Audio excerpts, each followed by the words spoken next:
I find the Hungarian word for you to be quite unusual, precisely because of how usual it is. The informal second person singular pronoun in Hungarian is te. And it sounds like the word for you used in many other languages purely by coincidence.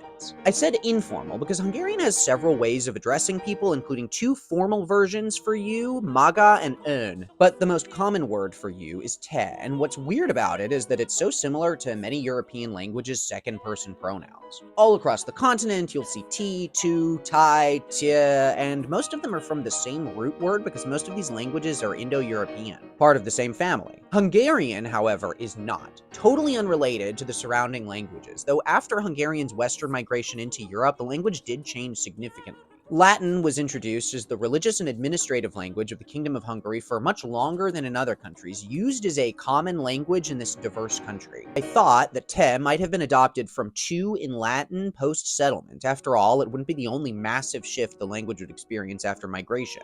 But I was surprised to learn that cognates with te can be found in other Finno-Ugric languages too, way out in the Urals and Siberia. This includes the Mari tie, the Eastern Sami ton, and Yanasan tene. There may have been a Proto-Uralic word that sounded like Tina, and from that formed Sina in Finnish too. And remember how there's informal and formal second person in Hungarian? Well, counterintuitively, the informal te used to be the only you, and the formal words didn't appear until at least the 16th and then the 19th centuries. With ön proposed as a pronoun by one of the most famous Hungarian historical figures, the statesman István Széchenyi. So interestingly, old documents record that kings would sometimes be referred to as te, though more commonly te felséged, or your majesty. In formal Hungarian, the you words are used like third-person pronouns today, not too unlike how your majesty would theoretically be used. I found the history of the word's development surprising and, like so many words, a useful tool to explore broader Hungarian history. And for more explorations into that history, click the link in my bio and subscribe to my podcast.